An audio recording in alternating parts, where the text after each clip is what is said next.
प्रथम पीयूसी के सभी छात्रों को मेरा नमस्कार। हम पिछले क्लास में बिंदा पाठ को देख रहे थे। हमने देखा कि बिंदा को चेचक की बीमारी हुई है। चेचक मतलब चिकन पॉक्स। इस कारण से यह रोग एक दूसरे से बदलता है। इस कारण से महादेवी वर्मा की मां ने महादेवी वर्मा को बिंदा के घर जाने से मना किया था, वहां जाने से रोक दिया था। लेकिन महादेवी वर्मा की मां खुद बिंदा के घर जाकर बिंदा को देखकर आती थी। इसलिए महादेवी वर्मा के मन में प्रश्न उठा कि मैं क्यों नहीं वहां जा सकती, क्या हुआ है बिंदा को। इस कारण से महादेवी वर्मा एक दिन दोपहर के समय सबकी आंख बचाकर बिंदा के घर दोपहर के समय चली जाती है और वहां पर जाकर देखती है बिंदा अकेली अपनी खाट पर पड़ी हुई है, कोई भी उसके पास नहीं है। महादेवी वर्मा ने पहली बार इस तरह का वातावरण देखा कि जब बच्चे बीमार पड़ते हैं तो उस बच्चे के पास बच्चे की माँ या पिताजी, डॉक्टर, दवाइयाँ सब होती है, सब वहाँ रहते हैं। जब तक बच्चा ठीक ना हो जाए, उसका स्वास्थ्य ठीक ना हो जाए, रोग दूर ना हो जाए, तब तक बच्चे की माँ उस बच्चे को छोड़कर कहीं नहीं जाती। बहुत ही केयरफुल होकर निगरानी करते हुए उस बच्चे की देखभाल सब लोग करते रहते हैं। उन्हें चिंता होती है कि हमारा बच्चा क्यों ऐसा हुआ, क्यों उसे यह रोग आया, कब यह रोग दूर हो जाएगा मेरे बच्चे से। इस तरह से बहुत चिंतित होकर माँ और पिताजी उस बच्चे के पास ही रहते हैं और समय समय पर उस बच्चे के लिए दवा देते हैं और इलाज करने के लिए डॉक्टर को भी बुलाते हैं। लेकिन इस तरह का वातावरण महादेवी वर्मा ने देखा था जब बच्चे बीमार पड़ते समय। लेकिन यहाँ छोटी बच्ची बिंदा बीमार पड़ी हुई है, उसके पास पंडितायन चाची या पिताजी, डॉक्टर कोई भी वहाँ नहीं है। पहली बार महादेवी वर्मा ने एक इस तरह का वातावरण देखा जब बच्चा बीमार पड़ा हुआ है तो उसके पास कोई भी नहीं है। इसलिए महादेवी वर्मा को आश्चर्य होता है, क्यों ऐसा है, क्यों बिंदा के पास कोई नहीं है। बिंदा के आंखें गड्ढे में धंसे हुए हैं और उन्हें बोलने की शक्ति भी नहीं है, सिर्फ हड्डियां और चमड़ा है बिंदा के शरीर पर। महादेवी वर्मा बिंदा से ही पूछती है कि तुम बीमार पड़ी हुई हो, लेकिन तुम्हारी माँ तुम्हारे पास नहीं है, पिताजी भी नहीं है, दवाइयाँ भी दिखाई नहीं दे रही है और डॉक्टर भी क्यों नहीं आता। इस तरह से बिंदा से प्रश्न करती है महादेवी वर्मा। बिंदा को बोलने की शक्ति भी नहीं थी, फिर भी वह अस्पष्ट शब्दों में महादेवी वर्मा से बताती है कि यह चेचक रोग है, चिकन पॉक्स रोग है, यह बदलता है, एक दूसरे से बदलता है। इस डर से, यह रोग बदलने के डर से बिंदा की माँ अपने बच्चे मोहन के साथ ऊपर का जो कमरा है वहाँ पर ही रहते हैं, यहाँ कोई नहीं आता। यहाँ तक हमने पिछले क्लास में देखा। ನಾವು ಬಿಂದ ಪಾಠವನ್ನು ನೋಡ್ತಾ ಇದ್ವಿ। ಕಳೆದ ಕ್ಲಾಸಲ್ಲಿ ನಾವು ನೋಡಿದ್ವಿ ಬಿಂದನಿಗೆ ಚಿಕನ್ ಪಾಕ್ಸ್ ಅಂದರೆ ಸಿಡುಬು ರೋಗ ಬಂದಿದೆ। ಈ ರೋಗ ಇನ್ನೊಬ್ಬರಿಗೆ ಹರಡುತ್ತದೆ। ಇನ್ನೊಬ್ಬರಿಗೆ ಹರಡುವ ಕಾರಣದಿಂದಾಗಿ ಮಹಾದೇವಿ ವರ್ಮಾ ಅವರ ಅಮ್ಮ ಮಹಾದೇವಿ ವರ್ಮಾ ಅವರನ್ನು ಬಿಂದನ ಮನೆಗೆ ಹೋಗಬಾರ್ದು ಅಂಥೇಳಿ ಆಜ್ಞಾಪಿಸಿದರು। ಸಹಜವಾಗಿ ಒಂದು ಕುತೂಹಲ ಉಂಟಾಗುವಂತಹ ವಯಸ್ಸು ಮಹಾದೇವಿ ವರ್ಮಾ ಅವರದ್ದು, ಅವರಿಗೂ ಸಹ ಕುತೂಹಲ ಉಂಟಾಗ್ತದೆ, ಯಾಕೆ ನಾನು ಬಿಂದನ ಮನೆಗೆ ಹೋಗಬಾರ್ದು, ಯಾಕೆ ಬಿಂದ ಈಗ ಕೆಲಸ ಮಾಡ್ತಾ ಇರೋದು ಕಾಣಿಸ್ತಾ ಇಲ್ಲ, ಅವಳನ್ನು ಕಾಣದೆ ತುಂಬ ದಿವಸ ಆಯಿತು, ಏನಾಗಿದೆ ಅವಳಿಗೆ, ನಾನು ಯಾಕೆ ಅವಳ ಮನೆಗೆ ಹೋಗಬಾರ್ದು, ಎಲ್ಲ ಪ್ರಶ್ನೆ ಅವರ ಮನಸ್ಸಿನಲ್ಲಿ ಮೂಡಿದ ಕಾರಣ ಮಹಾದೇವಿ ವರ್ಮಾ ಅವರು ಒಂದು ದಿವಸ ಅಮ್ಮನ ಆಜ್ಞೆಯನ್ನು ಉಲ್ಲಂಘಿಸಿ ಮಧ್ಯಾಹ್ನದ ಹೊತ್ತು ಎಲ್ಲರ ಕಣ್ಣು ತಪ್ಪಿಸಿ ಬಿಂದನ ಮನೆಗೆ ಹೋಗಿ ನೋಡ್ತಾರೆ। ಆವಾಗ ಅಲ್ಲಿ ಕಾಣಿಸಿದ್ದು ಏನು, ಬಿಂದ ಒಬ್ಬಂಟಿಯಾಗಿ ತನ್ನ ಮಂಚದ ಮೇಲೆ ಮಲಗಿಕೊಂಡಿದ್ದಾಳೆ. ಅವಳ ಕಣ್ಣುಗಳು ಆಳಕ್ಕೆ ಇಳಿದು ಹೋಗಿವೆ, ತುಂಬ ವೀಕ್ ಆಗಿದ್ದಾಳೆ ಬಿಂದ. ಕೇವಲ ಶರೀರದಲ್ಲಿ ಚರ್ಮ ಮತ್ತು ಎಲುಬು ಮಾತ್ರ ಕಾಣಿಸ್ತಾ ಇದೆ. ಆಗ ಈ ರೀತಿಯ ಒಂದು ವಾತಾವರಣ ಮಹಾದೇವಿ ವರ್ಮ ಅವರು ಮೊದಲನೇ ಬಾರಿಗೆ ನೋಡಿದರು. ಈ ರೀತಿಯ ವಾತಾವರಣ ಅಂತ ಹೇಳಿದ್ರೆ, ಸಹಜವಾಗಿ ಮಕ್ಕಳಿಗೆ ಅನಾರೋಗ್ಯ ಉಂಟಾದರೆ ಅವರು ಹುಷಾರಿಲ್ಲದೆ ಮಲಗಿದಾಗ ಅವರ ಹತ್ತಿರ ಯಾರಿರ್ತಾರೆ, ಅಮ್ಮ ಅಂತೂ ಖಂಡಿತ ಇರ್ತಾಳೆ. ಅಮ್ಮ ಆ ಮಗುವಿನ ಆರೈಕೆಯನ್ನು ಮಾಡ್ತಾ ಇರ್ತಾಳೆ. ಯಾವಾಗೊಮ್ಮೆ ತನ್ನ ಮಗುವಿನಿಂದ ಈ ರೋಗ ದೂರ ಆಗಲಿಲ್ಲ ಅಂಥೇಳಿ ಚಿಂತೆಯಿಂದ ದುಃಖದಿಂದ ಅವಳು ಮಗುವನ್ನು ತುಂಬ ಒಂದು ಕೇರ್ಫುಲ್ಲಾಗಿ ಆರೈಕೆ ಮಾಡ್ತಾ ಇರ್ತಾಳೆ. ಹಾಗೆಯೇ ಆ ಮಗುವಿನ ಅಮ್ಮ ಮಾತ್ರ ಅಲ್ಲ, ತಂದೆ ಕೂಡ ಒಟ್ಟಿಗೆ ಇರ್ತಾರೆ. ಎಲ್ಲಿಯವರೆಗೆ ತನ್ನ ಮಗು ಹುಷಾರಾಗೋದಿಲ್ವೋ ಅಲ್ಲಿಯವರೆಗೆ ತಂದೆ ತಾಯಿ ಯಾರೂ ಸಹ ಮಗುವನ್ನು ಬಿಟ್ಟು ದೂರ ಹೋಗೋದಿಲ್ಲ. ಅದೇ ರೀತಿ ಸಮಯಕ್ಕೆ ಬೇಕಾಗುವಂತಹ ಔಷಧಿಯನ್ನು ಕೂಡ ಕೊಡ್ತಾ ಇರ್ತಾರೆ.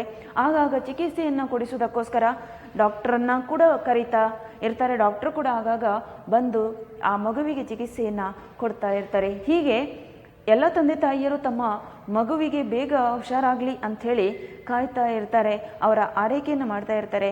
ಆ ಅನಾರೋಗ್ಯದಿಂದ ಇರುವಂತಹ ಮಗುವನ್ನು ಬಿಟ್ಟು ಎಲ್ಲಿಗೂ ಹೋಗೋದಿಲ್ಲ, ದೂರ ಇರೋದಿಲ್ಲ.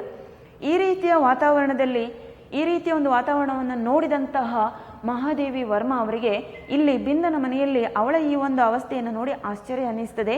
ಯಾಕೆ ಅವಳಿಗೆ ಸಣ್ಣ ಹುಡುಗಿ ಮಲಗಿದಾಳೆ, ರೋಗ ಬಂದಿದೆ, ಆದರೆ ಅವಳ ಹತ್ತಿರ ಅವಳ ಅಮ್ಮ ಕೂಡ ಇಲ್ಲ, ಅವಳ ಅಪ್ಪ ಕೂಡ ಇಲ್ಲ, ಯಾರೂ ಇಲ್ಲದನ್ನು ನೋಡಿ ಹೀಗೂ ಆಗ್ತದ ಅಂಥೇಳಿ, ಇಂತಹ ವಾತಾವರಣದಲ್ಲಿ ಒಂದು ಮಗು ಹುಷಾರಿಲ್ಲದೆ ಇರ್ತದ ಅಂಥೇಳಿ ಅವರು ಆಶ್ಚರ್ಯ ವ್ಯಕ್ತಪಡಿಸ್ತಾರೆ. ಮತ್ತು ಬಿಂದನಲ್ಲಿ ಇದೇ ಪ್ರಶ್ನೆಯನ್ನು ಕೇಳ್ತಾರೆ, ಏನಾಗಿದೆ, ಯಾಕೆ ಯಾರು ಕೂಡ ನಿನ್ನ ಹತ್ತಿರ ಬರೋದಿಲ್ಲ ಅಂಥೇಳಿ.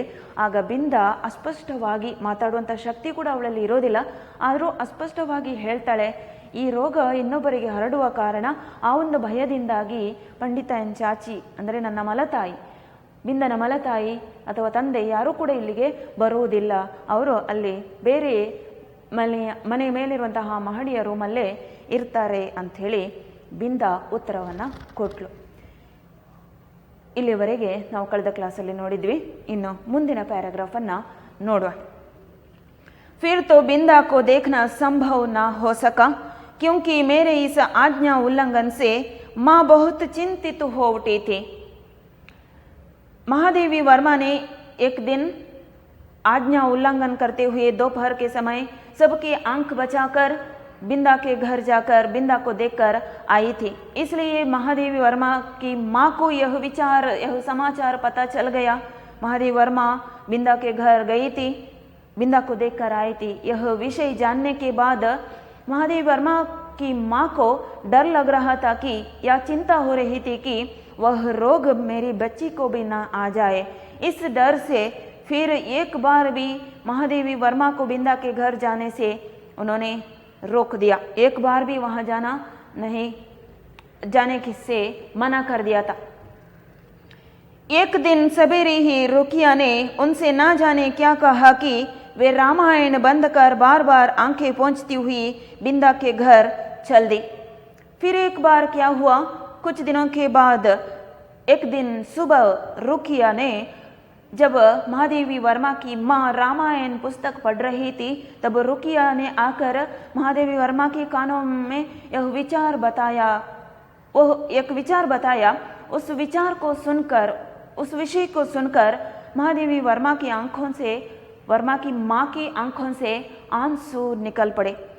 उन आंसुओं को पोंछते हुए महादेवी वर्मा की माँ रामायण पुस्तक बंद करते हुए सीधा बिंदा के घर चली जाती है.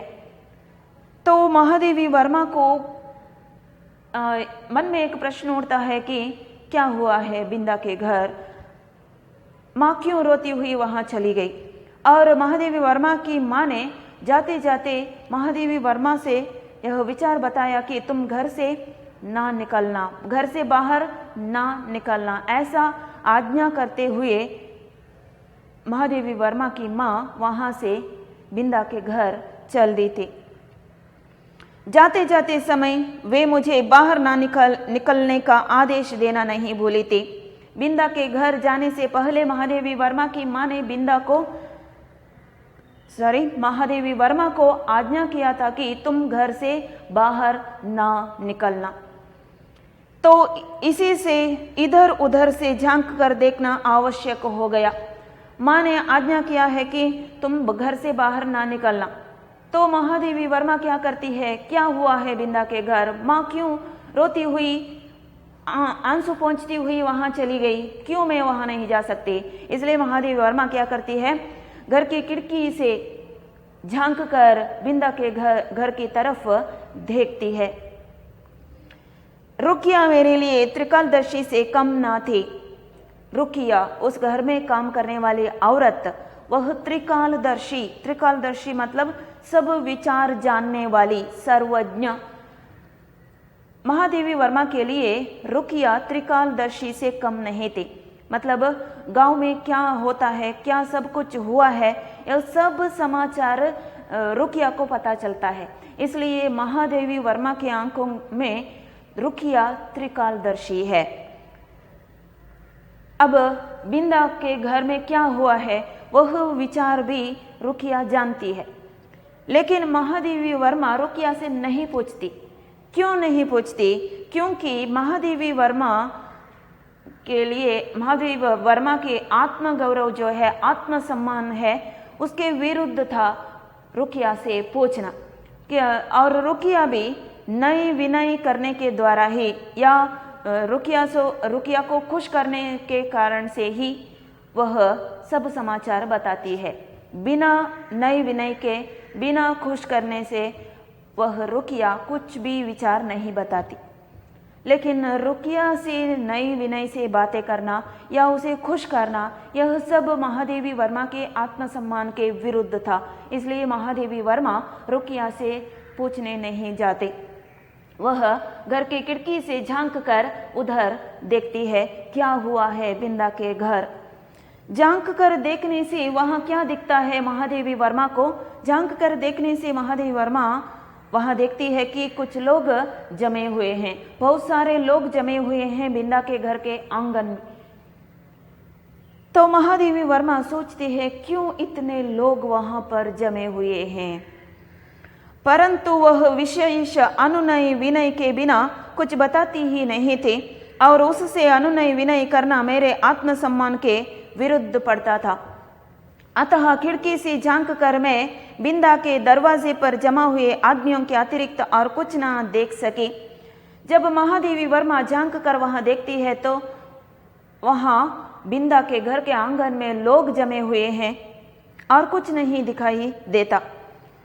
इससे पहले महादेवी वर्मा ने शुभ समारंभ में या विवाह में, शादी के समय में ही इस तरह से लोगों को देखा, जमे हुए लोगों को उन्होंने शादी में ही देखा या कुछ शुभ समारंभ में ही देखा, और कहीं पर भी इस तरह घर पर लोग जमे हुए वातावरण को महादेवी वर्मा ने आज तक नहीं देखा था,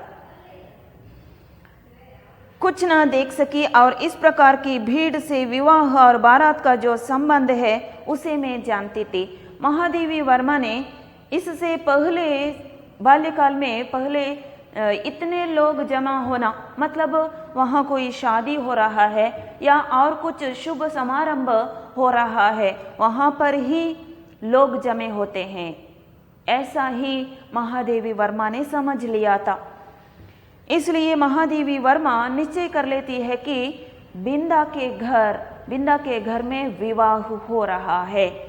आखिर विवाह हो रहा है तो किसका? ಈ ಪ್ಯಾರಾಗ್ರಾಫ್ ಅಲ್ಲಿ ನಾವು ನೋಡುವ ಮಹಾದೇವಿ ವರ್ಮಾ ಅವರ ಅಮ್ಮನ ಆಜ್ಞೆಯನ್ನು ಉಲ್ಲಂಘಿಸಿ ಬಿಂದನ ಮನೆಗೆ ಹೋಗಿ ಅಲ್ಲಿ ಬಿಂದನನ್ನು ನೋಡಿಕೊಂಡು ಬಂದಿದ್ರು. ಈ ವಿಷಯ ಮಹಾದೇವಿ ವರ್ಮಾ ಅವರ ಅಮ್ಮನಿಗೂ ಗೊತ್ತಾಯಿತು. ಆಮೇಲೆ ಏನಾಯಿತು, ಮಹಾದೇವಿ ವರ್ಮಾ ಅವರ ಅಮ್ಮನಿಗೆ ಭಯ ಉಂಟಾಯಿತು, ಗಾಬರಿ ಉಂಟಾಯಿತು. ಚಿಂತಿಸ್ತಾರೆ ಅವರು, ಈ ಮಗಳು ಅಲ್ಲಿಗೆ ಹೋಗಿ ಬಂದಿದ್ದಾಳೆ, ಇನ್ನೇನು ಆ ರೋಗ ಇವಳಿಗೂ ಬಂದುಬಿಡಬಾರ್ದು ಅಂಥೇಳಿ. ಆ ನಂತರ ಯಾವತ್ತೂ ಕೂಡ ಮಹಾದೇವಿ ವರ್ಮಾ ಅವರನ್ನು ಬಿಂದನ ಮನೆಗೆ ಹೋಗದಂತೆ ಅವರು ತಡೆ ಹಿಡಿದ್ರು, ಕಟ್ಟುನಿಟ್ಟಾಗಿ ಆಜ್ಞಾಪಿಸಿದ್ರು, ನೀನು ಇನ್ನು ಮುಂದೆ ಯಾವತ್ತು ಬಿಂದನ ಮನೆಗೆ ಹೋಗಬಾರ್ದು ಅಂತ. ಈ ಘಟನೆ ನಡೆದು ಕೆಲವು ದಿವಸಗಳ ನಂತರ ಮಹಾದೇವಿ ವರ್ಮಾ ಅವರ ಅಮ್ಮ ಒಂದು ದಿವಸ ಬೆಳಿಗ್ಗೆ ರಾಮಾಯಣ ಪುಸ್ತಕವನ್ನು ಓದ್ತಾ ಇದ್ರು.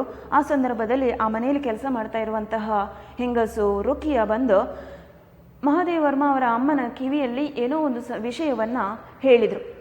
ಆ ವಿಷಯ ಕೇಳಿದ ತಕ್ಷಣ ಪುಸ್ತಕವನ್ನು ಅಲ್ಲಿಯೇ ಮುಚ್ಚಿ ಕಣ್ಣೀರು ಒರೆಸ್ತಾ ಮಹಾದೇವಿ ವರ್ಮಾ ಅವರ ಅಮ್ಮ ಬಿಂದನ ಮನೆಯ ಕಡೆಗೆ ನಡೀತಾರೆ. ಆದರೆ ಹೋಗುವುದಕ್ಕಿಂತ ಮೊದಲು ಮಹಾದೇವಿ ವರ್ಮಾ ಅವರಿಗೆ ಆಜ್ಞಾಪಿಸಿ ಹೋದ್ರು, ನೀನು ಮಾತ್ರ ಮನೆಯಿಂದ ಹೊರಗೆ ಬರಬಾರದು ಅಂತೇಳಿ. ಆಗ ಮಹಾದೇವಿ ವರ್ಮಾ ಅವರಿಗೆ ಅನಿಸ್ತದೆ, ಏನಾಗಿದೆ ಬಿಂದನ ಮನೆಯಲ್ಲಿ, ನಾನು ಯಾಕೆ ಮನೆಯಿಂದ ಹೊರಗೆ ಬರಬಾರ್ದು, ಯಾಕೆ ನೋಡಬಾರ್ದು ಅಲ್ಲಿ, ಎಲ್ಲ ಪ್ರಶ್ನೆ ಮನಸ್ಸಿನಲ್ಲಿ ಮೂಡ್ತದೆ.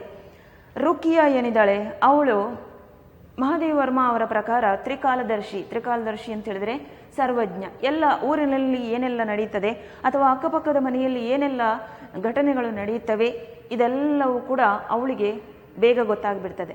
ಹಾಗಾಗಿ ಮಹಾದೇವಿ ವರ್ಮಾ ಅವರ ಪ್ರಕಾರ ರುಕಿಯಾ ಸರ್ವಜ್ಞೆ, ತ್ರಿಕಾಲದರ್ಶಿ, ಎಲ್ಲವನ್ನೂ ಬಲ್ಲವಳು. ಆದರೆ ಅವಳಿಂದ ವಿಷಯವನ್ನು ತಿಳ್ಕೊಳ್ಬಹುದಾಗಿತ್ತು. ಆದರೆ ಮಹಾದೇವಿ ವರ್ಮಾ ಅವರಿಗೆ ಅವಳಿಂದ ವಿಷಯವನ್ನು ತಿಳ್ಕೊಳ್ಳಿಕ್ಕೆ ಇಷ್ಟ ಇಲ್ಲ. ಯಾಕೆ ಇಷ್ಟ ಇಲ್ಲ ಅಂತ ಹೇಳಿದ್ರೆ, ಅವಳು ಸುಲಭದಲ್ಲಿ ವಿಚಾರವನ್ನು ಬಾಯ್ಬಿಡೋದಿಲ್ಲ.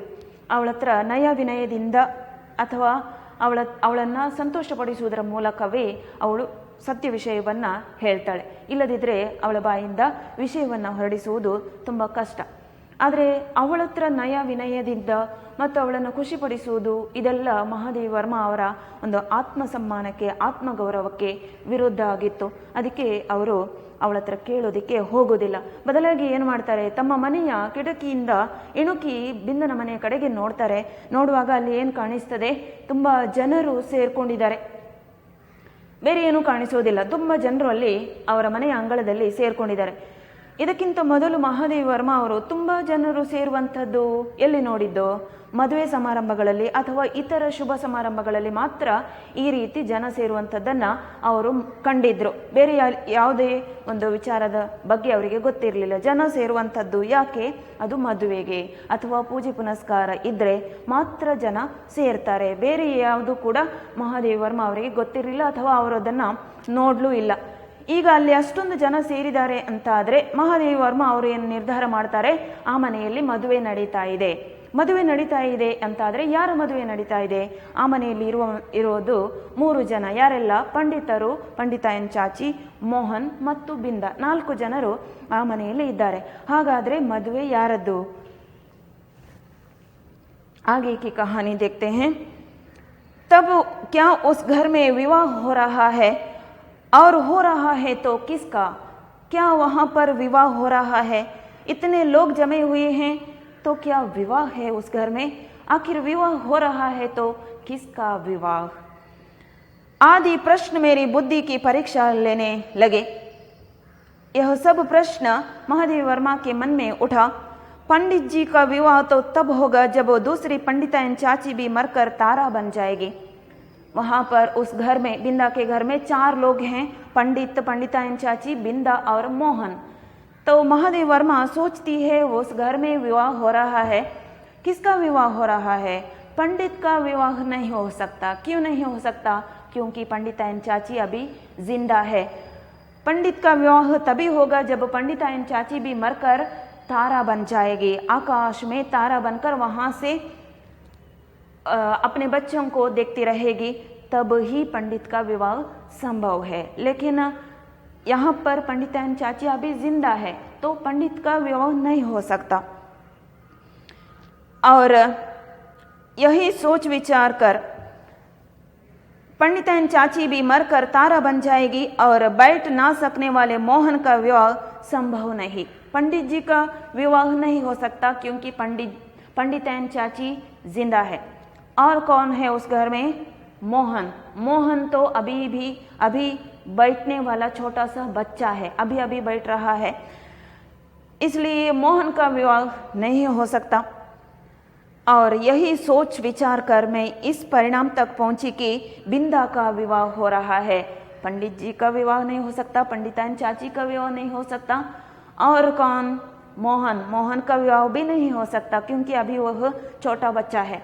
तो अंत में कौन है वहाँ पर? बिंदा है। तो क्या बिंदा का विवाह हो रहा है? बिंदा का विवाह हो रहा है और उसने मुझे बुलाया तक नहीं। महादेवी वर्मा सोचते हैं कि उस घर में बिंदा का विवाह हो रहा है और मैं उसकी सखी हूँ, मैं उसकी सहेली हूँ, उन्होंने मुझे विवाह पर नहीं बुलाया। इस अचिंत्य अपमान से आहत मेरा मन सब गुड़ियों को साक्षी बनाकर बिंदा को किसी भी शुभ कार्य में ना बुलाने की प्रतिज्ञा करने लगा। महादेवी वर्मा सोचती है कि उस घर में बिंदा का विवाह हो रहा है, मैं उसकी आत्मीय सहेली हूँ, फिर भी उन्होंने मुझे विवाह पर नहीं बुलाया। तो महादेवी वर्मा को दुख होता है कि उन्होंने, मेरी सहेली ने अपने विवाह समारोह में मुझे नहीं बुलाया। बहुत अपमानित होते हैं महादेवी वर्मा।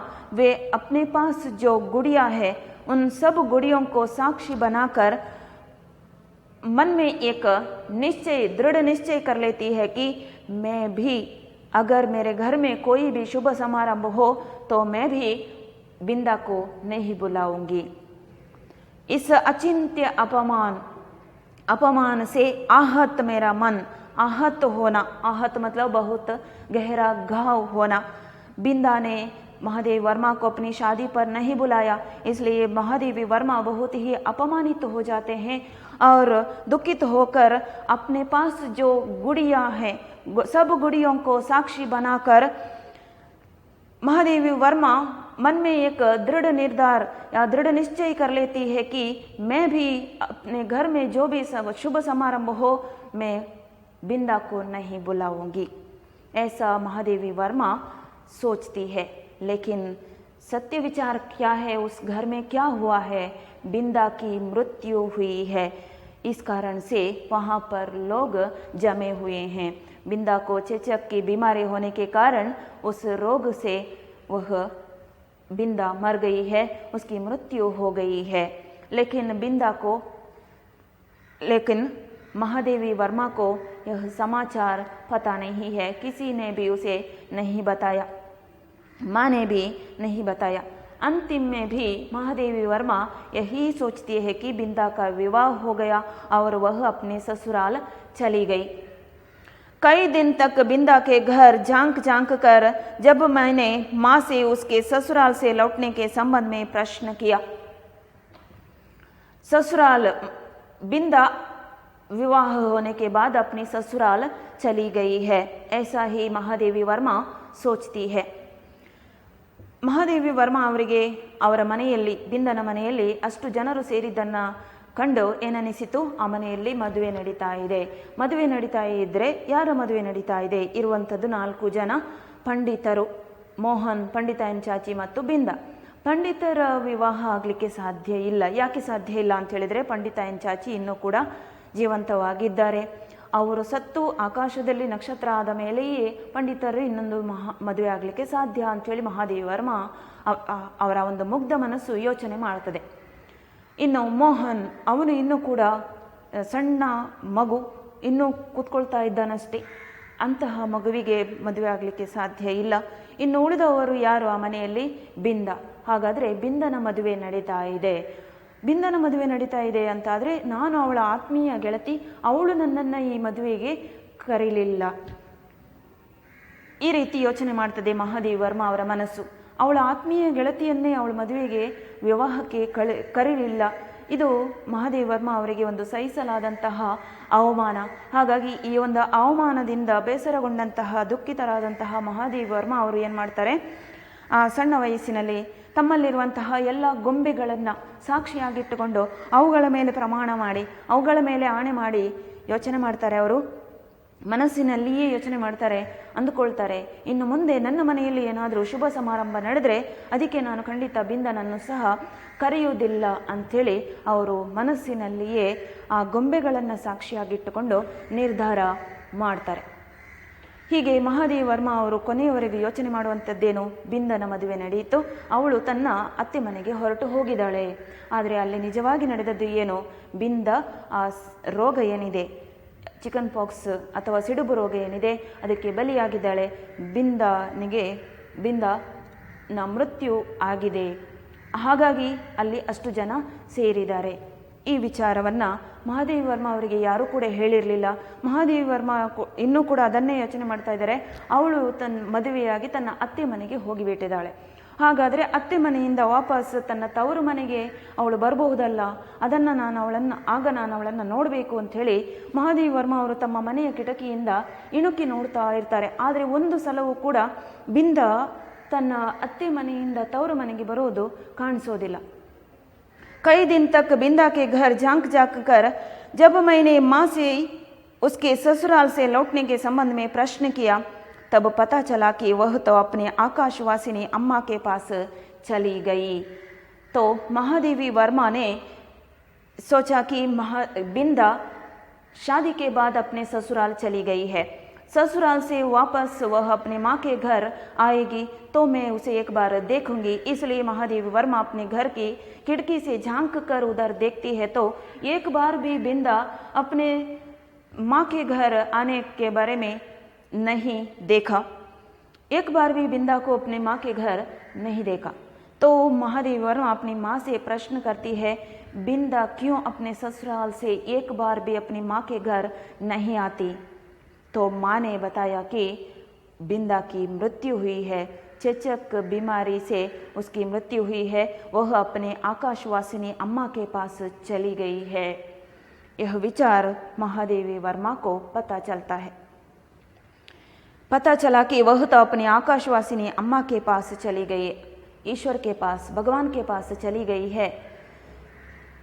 उस दिन से मैं प्रायशः चमकीले तारे के आसपास फैले छोटे तारों में बिंदा को ढूंढती रहती। इस घटना के बाद महादेवी वर्मा क्या करती है, बिंदा को आकाश में चमकीले तारे में बिंदा को ढूंढती रहती है, क्योंकि एक बार बिंदा ने बताया कि जब किसी की मृत्यु होती है तो उस व्यक्ति को भगवान तारा बनाकर आकाश में छोड़ देता है और वहाँ से वह अपने बच्चों को देखता रहता है या देखती रहती है। तो अब महादेवी वर्मा भी आकाश में जो चमकीला तारा है उसे देखकर उस तारे में बिंदा को ढूंढती रहती है। पर इतनी दूर से पहचानना क्या संभव था? ಆದರೆ ಮಹಾದೇವಿ ವರ್ಮಾ ಅವರು ಏನು ಯೋಚನೆ ಮಾಡ್ತಾರೆ, ಬಿಂದ ಮದುವೆಯಾಗಿ ತನ್ನ ಅತ್ತೆ ಮನೆಗೆ ಹೋಗಿದ್ದಾಳೆ, ಒಂದು ಸಲನಾದರೂ ಅವಳು ವಾಪಸ್ ತಾಯಿ ಮನೆಗೆ ಬರಬಹುದಲ್ಲ, ಆಗ ನಾನು ಅವಳನ್ನು ನೋಡಬೇಕು ಅನ್ನೋ ಆಸೆಯಿಂದ ಮಹಾದೇವಿ ವರ್ಮಾ ತಮ್ಮ ಮನೆಯ ಕಿಟಕಿಯಿಂದ ಇಣುಕಿ ನೋಡಿದರೆ ಒಂದು ಸಲ ಕೂಡ ಬಿಂದ ತಾಯಿ ಮನೆಗೆ ಬರೋದು ಕಾಣಿಸೋದಿಲ್ಲ. ಆಗ ಮಹಾದೇವಿ ವರ್ಮಾ ಅವರು ತನ್ನ ಅಮ್ಮನಲ್ಲಿ ಪ್ರಶ್ನೆ ಮಾಡ್ತಾರೆ, ಯಾಕೆ ಬಿಂದ ವಾಪಸ್ ತನ್ನ ತವರು ಮನೆಗೆ ಬರ್ತಾ ಇಲ್ಲ, ಕಾಣಿಸ್ತಾ ಇಲ್ಲ? ಆಗ ಅಮ್ಮ ಸತ್ಯ ವಿಷಯವನ್ನು ಹೇಳ್ತಾರೆ. ಅವಳು ತನ್ನ ಆಕಾಶವಾಸಿನಿ ಅಮ್ಮ, ಅಂದರೆ ಆಕಾಶದಲ್ಲಿ ನಕ್ಷತ್ರವಾಗಿದ್ದಾರೆ ಬಿಂದನ ಅಮ್ಮ, ಅಲ್ಲಿಗೆ ಈ ಬಿಂದ ಕೂಡ ಹೋಗಿದ್ದಾಳೆ, ಅವಳ ಮೃತ್ಯು ಉಂಟಾಗಿದೆ ಅಂಥೇಳಿ ಉತ್ತರ ಕೊಡ್ತಾರೆ. ಆಗ ಮಹಾದೇವಿ ವರ್ಮಾ ಅವರು ಆಕಾಶದಲ್ಲಿ ಮಿನುಗುವಂತಹ ನಕ್ಷತ್ರದಲ್ಲಿ ಬಿಂದನನ್ನು ಹುಡುಕುವ ಪ್ರಯತ್ನವನ್ನು, ಬಿಂದ ಹೇಳಿದ್ಲು, ಯಾರಿಗೆ ಮೃತ್ಯು ಉಂಟಾಗ್ತದೋ ಅವರನ್ನು ದೇವರು ಆಕಾಶದಲ್ಲಿ ನಕ್ಷತ್ರವನ್ನಾಗಿ ಮಾಡ್ತಾರೆ, ಅಲ್ಲಿಂದ ಅವರು ತಮ್ಮ ಮಕ್ಕಳನ್ನು ನೋಡ್ತಾ ಇರ್ತಾರೆ ಅಂತೇಳಿ. ಈಗ ಮಹಾದೇವಿ ವರ್ಮಾ ಅವರು ಕೂಡ ಅದೇ ರೀತಿ ಆಕಾಶದಲ್ಲಿರುವಂತಹ ನಕ್ಷತ್ರವನ್ನು ನೋಡ್ತಾ ಅಲ್ಲಿ ಬಿಂದನನ್ನು ಕಾಣುವ ಪ್ರಯತ್ನವನ್ನು ಮಾಡ್ತಾರೆ. तब से कितना समय बीत चुका है पर बिंदा और उसकी नई अम्मा की कहानी शेष नहीं हुई। यह तो अकेली बिंदा की कहानी नहीं है, और भी कितने ही बच्चे इस जगत में हैं जो अपनी सौतेली माँ के द्वारा सताए जा रहे हैं। तब से कितना समय बीत चुका, बिंदा के कहानी, उसके बाद बहुत समय बीत चुका है पर बिंदा और उसकी नई अम्मा की कहानी शेष नहीं हुई। शेष मतलब ख़त्म नहीं हुई। सिर्फ बिंदा ही नहीं, और भी बहुत सारे लोग, बहुत सारे बच्चे हैं इस जगत में, और सौतेली माँ भी है इस जगत में, जो बच्चे अपनी सौतेली माँ के द्वारा सताए जा रहे हैं, मुरझा जा रहे हैं। इसलिए इस तरह के बच्चों की कहानी कभी शेष नहीं हुई है। कभी हो सकेगी या नहीं, इसे कौन बता सकता है। महादेवी वर्मा कहती है कभी शेष होगी या नहीं, यह भगवान ही बता सकता है। ಈ ಒಂದು ಘಟನೆ ನಡೆದ ನಂತರ, ಬಿಂದನ ಕಥೆ ಈ ನಂತರ ಎಷ್ಟೋ ವರ್ಷಗಳು ಉರುಳಿ ಹೋಯಿತು. ಆದರೆ ಬಿಂದನಂತಹ ಹುಡುಗಿಯ ಕತೆ ಅಥವಾ ಬಿಂದನ ಮಲತಾಯಿಯಂತಹ ಆ ರೀತಿಯ ಮಲತಾಯಂದರು ಇನ್ನೂ ಕೂಡ ಜಗತ್ತಿನಲ್ಲಿ ಇದ್ದಾರೆ. ಬಿಂದನ ಹಾಗೆ ಎಷ್ಟೋ ಮಕ್ಕಳು ತಮ್ಮ ಮಲತಾಯಿಯ ಒಂದು ಚಿತ್ರಹಿಂಸೆಗೆ ಒಳಗಾಗ್ತಾ ಇದ್ದಾರೆ. ಹಾಗಾದರೆ ಈ ರೀತಿಯ ಮಕ್ಕಳ ಒಂದು ಕಥೆಗೆ ಕೊನೆ ಉಂಟಾ ಅಂಥೇಳಿ ಮಹಾದೇವಿ ವರ್ಮಾ ಅವರು ಕೇಳ್ತಾರೆ. ಕ್ಯಾ ಕಭಿ इस तरह की कहानी ख़त्म हो सकती है, शेष रह सकती है या ख़त्म हो सकती है, कौन बता सकता है. यह था बिंदा कहानी. आगे के प्रश्न हैं, उन प्रश्नों का उत्तर मैं नोट्स के द्वारा आपको दे देती हूँ, आप उसे पढ़िए. धन्यवाद.